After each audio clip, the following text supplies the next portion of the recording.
Ikurap mo lamang ang iyong mga mata upang manghinayang at maghanap-hanap siya sa inyo. Hello mga guys, kumusta kayo? Panibagong araw, panibagong video na naman tayo. And sa araw na ito ay isa na namang video ang aking tuturo sa inyo na simpleng gabay o simpleng pamamaraan na makakatulong sa atin. At bago ang lahat, gusto ko lang mag-disclaimer sa mga taong hindi naniniwala at hindi gusto ang mga kagaya nitong video. Please skip this video and maghanap kayo ng videos na gustong gusto nyo dahil ang video na ito ay para lamang ito sa mga taong naniniwala in gusto mag-try. Sa lahat po ng mga nagko-comment po dito sa aking video dito sa loob ng aking channel, mag-ingat sa lahat ng mga nagre-reply sa inyo na dinadala kayo sa kanilang WhatsApp, in-emo app upang makaiwas po tayo sa scam. Ngayon po, ang ituturo ko sa inyo paano mahumaling at maghanap-hanap sa inyo ang inyong partner. Lalo na kapag kayo po ay nagkakalabuan na. Yung tipong nang lalamig na, para na bang wala ng spark ang inyong relasyon, wala ng init, wala na. Yung tipong talagang ang lamig na parang wala na talaga ang pagmamahal. Gawin mo ito para manghinayang at maghanap siya sa inyo. Pwede itong gawin sa parihas ang kasarian, babae ito babae and lalaki ito lalaki. Siyempre naman sa ating babae at lalaki na mag-partner, pwede mo itong gawin kahit na kayo ay magka-LDR at magkalapit sa isa't isa. Dito, wala tayong kailangan na bagay, materialis na dapat nating ihanda, kundi ang ating sarili lamang. Kailangan natin dito ang ating sarili, kailangan na buo ang ating loob sa paggawa, kailangan na lubos kang naniniwala, tiwala. Siyempre, yun po ang ating kailangan, ang ating tiwala at paniniwala sa paggawa ng isang ritual.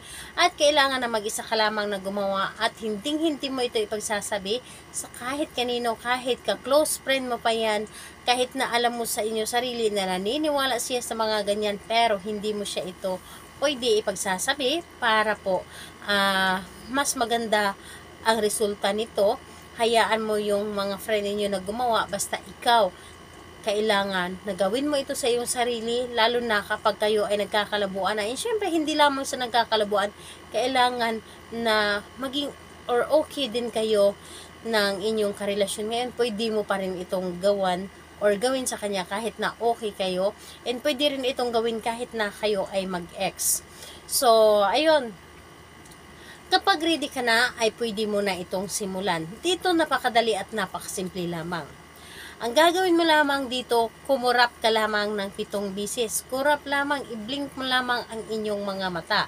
So, bawat blink or kurap, sa bawat kurap po ninyo, sambitin ang kanyang pangalan at apelyido at sabihin po ninyo na manghinayang at hanap-hanapin mo ako.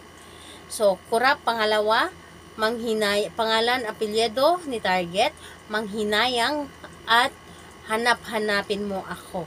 So, yun po ang inyong sabihin. Again po, kumurap kayo, tapos pangalan, apelyido, at sabihin po ninyo, manghinayang at hanap-hanapin mo ako. Yun po ang inyong sasabihin. 7 ulit po. 7 kurap, 7 ulit din po na sasabihin yung pangalan at apelyido at yung magic words. Yun po ang inyong sasabihin kapag ito ay inyong ikinurap. Pero hindi lamang siya na basta-basta lamang nasasabihin, kundi kailangan nang gagaling din po sa ating puso ang ating mga sinasabi para mas mabilis itong maramdaman ni target. Dahil dito ay napakabisa at napakabilis nitong tumalab. Lalo na kapag gabi mo itong gawin. Gabi, lalo na kapag tahimik ang paligid, yun po ang maganda na paggawa sa isang ritual kapag ito po ay gusto ninyo na mabilis tumalab. So, ayun po, kailan ito pwedeng gawin? Gawin ito sa kahit anong araw at kahit anong oras, pwedeng umaga, tanghali, gabi. Depende po sa inyo kung kailan ninyo pwedeng gawin or gustong gawin. So, sa lahat po na mga gustong magpa-shoutout, mag-comment lamang sa baba para ma-shoutout ko kayo sa next video. And sa lahat po na mga gustong magtanong, mag-comment din po sa baba para ma-replyan ko din po kayo. Salamat po sa inyo. Bye-bye everyone. God bless us all.